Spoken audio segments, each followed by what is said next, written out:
So I have an admission to make that might strike you as a weird thing for someone who hosts a show about American politics to say. I absolutely hate politics. I hate it. And what I mean by that is not that I don't care about the issues that I talk about on the show. I care deeply about the issues that I address on the show. What I mean is I hate the fact that the reason the show is the way it is and that elections are the way they are and that the country is the way that it is and the political system we have is the one we have is based on a huge portion of this country being a combination of ignorant, bad faith actors and people whose views are completely retrograde and antithetical, immorally antithetical to the direction that we as a country and as a human race should be going. I hate that this is what politics is in the United States. I don't like the fact that when I take phone calls from the audience, part of what I have to do, because the alternative is to allow it to go unchallenged, I hate that part of what I have to do is talk to people with just terrible, ignorant, disgusting ideas rooted in misunderstandings of how the world works and a backwards morality that I find to be despicable, to put it lightly. I don't want to have people like that in my life. It's optional that such people exist. It doesn't have to be this way. We could have a more informed and educated population, but this is what it is. And I hate the fact that this is what it means to engage in politics in the United States. It's dealing with these horrible people and bad ideas. I hate that because of these reactionary right-wing movements, when we have a pandemic, we actually have to fight people just to get them to accept uncontroversial science. It's a waste of time, but it has to be done because it's what we're dealing with. I hate that when we could be figuring out, I don't know, how to move away from dirty energy and start treating the planet with some respect and reorganizing our economies and societies to be more sustainable. We're still dealing with people who just don't accept the science.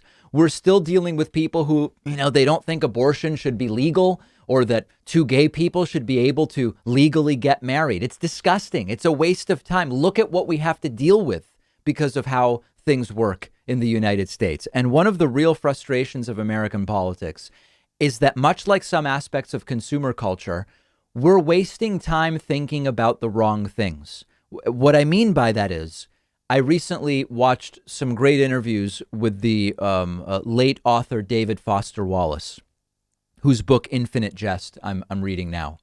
And one of the things that struck me about his sort of critique of consumer culture and even David Foster Wallace's critique of much of the kind of literary analysis space is that we spend very little time actually thinking about, are we thinking about the right things?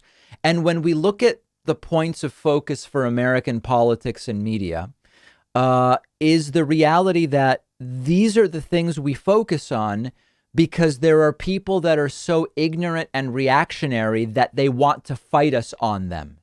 You then start to realize how much we're really missing in our ability to make progress. And I'll give you some examples. Here in the United States, the modern political media space ends up saying very little about what are some of the biggest questions of our time right now. Are we as a human race advanced enough and wealthy enough to end abject poverty, end that degree of human suffering, and make sure everybody is at least housed and fed? This is a really fundamental and basic question, and the answer is obviously yes. It's a matter of political will.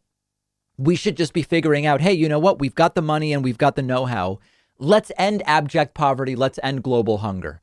But it becomes completely intractable because we have to deal with people who immediately go to socialist this and communist that and Trumpian free markets and supply side economics. I mean, trash, truly trash.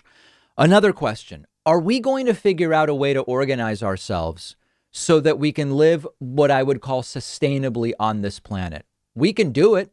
It's a matter of how we do it, not whether we need to. And we are rapidly advancing in so many technologies, solar, electric vehicles, geothermal, carbon capture.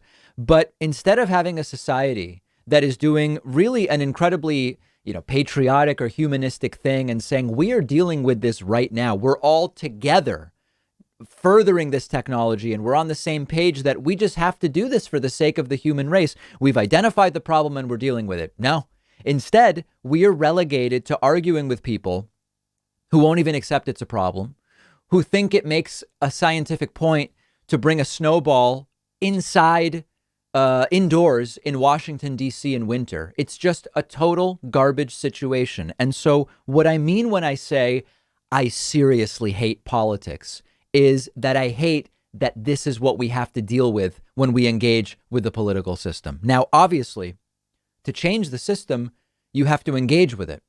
If you just ignore the system, bury your head in the sand, you accomplish nothing other than letting the people with the worst instincts make all the decisions. That's tragic and that's devastating.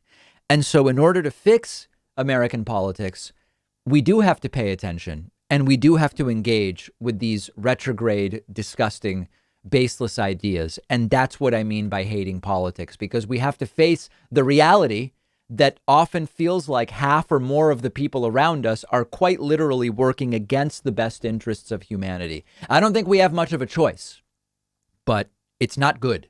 It's not good. And it's what I mean by saying I hate it. And if you think that there's a way to change it without engaging with it, let me know. But I don't see that we have much of a choice.